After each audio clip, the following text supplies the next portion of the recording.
Thank you all for being here today.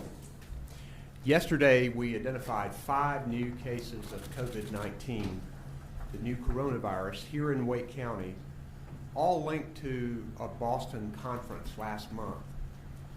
That brings our state's total to 7 presumptive positive cases. We anticipate more positive test results from this Boston conference. Right now, we have supplies to test 300 more people. And like other states, we're doing everything we can to get more supplies and more tests to our state. Private labs, like our own LabCorp here in North Carolina, are already testing. And we are working on another mechanism of testing that does not rely on these supplies. We've analyzed the situation using available data and science. We've discussed options with health experts, business leaders, and emergency management here and in other states. The new cases and the advice of these experts have led us to give new guidance to North Carolina residents and to declare a state of emergency for our state. While we do expect many more cases, we can limit the number of people who get seriously ill.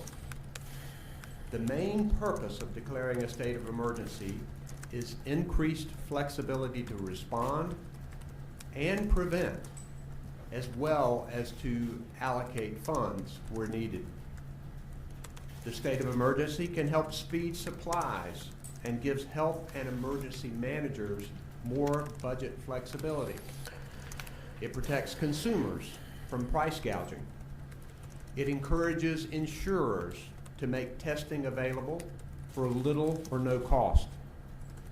And it expands the ability to use more health professionals who are working to respond to this virus.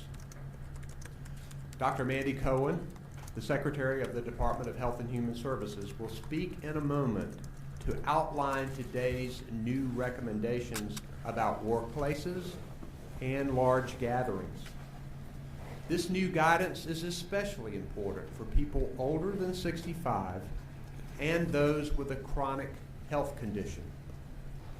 Even though we know that that population is most vulnerable, I ask all North Carolinians to take this seriously. For example, though most young people who have contracted the virus have experienced milder symptoms, they are not immune. Anyone can carry the virus to loved ones or friends who could become ill.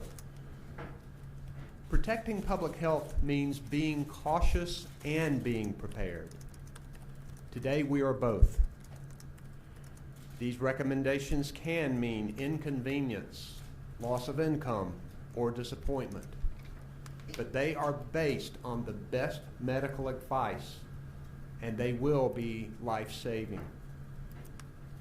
We do want people to take this seriously, but we also want them to go on living their lives, particularly those who are not in the higher risk group